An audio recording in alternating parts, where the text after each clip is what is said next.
अथ प्रथमोऽध्यायः। धृतराष्ट्र उवाच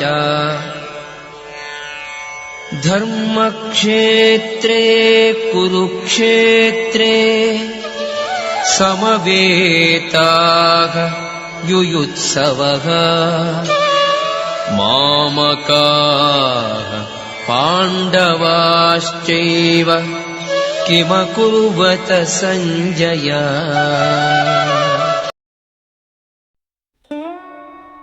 धृतराष्ट्र ने पूछा, हे संजय, धर्म भूमि कुरुक्षेत्र में एकत्र होकर युद्ध की इच्छा रखने वाले मेरे पुत्रों और पांडु के पुत्रों ने क्या किया?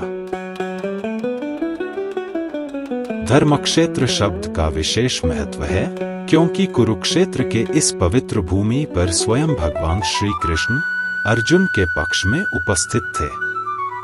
धृतराष्ट्र, जो कौरवों के पिता थे, इस युद्ध में अपने पुत्रों की विजय को लेकर बेहद आशंकित थे।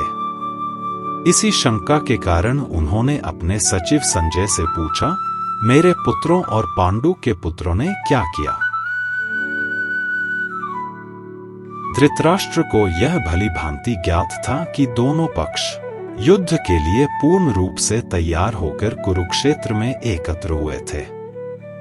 फिर भी उनका यह प्रश्न केवल जानकारी पाने के लिए नहीं था, बल्कि इसके पीछे उनकी चिंता छुपी थी।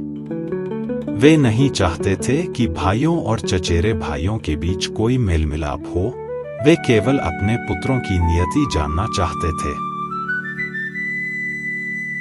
कुरुक्षेत्र को वेदों में भी देवताओं द्वारा पूजित एक पवित्र तीर्थ स्थल बताया गया है, और यही कारण था कि धृतराष्ट्र इस स्थान के प्रभाव को लेकर बेहद चिंतित थे। उन्हें यह भली भांति समझ में आ रहा था कि यह पवित्र भूमि पांडवों के पक्ष में कार्य कर सकती है, क्योंकि पांडव स्वभाव से ही धर्मनिष्ठ थे। संजय, जिन्होंने वेदव्यास जी से शिक्षा प्राप्त की थी, उनकी कृपा से युद्ध भूमि के दृश्य अपने स्थान से ही देख सकते थे। इसलिए धृतराष्ट्र ने युद्ध की स्थिति जानने के लिए उन्हीं से प्रश्न किया।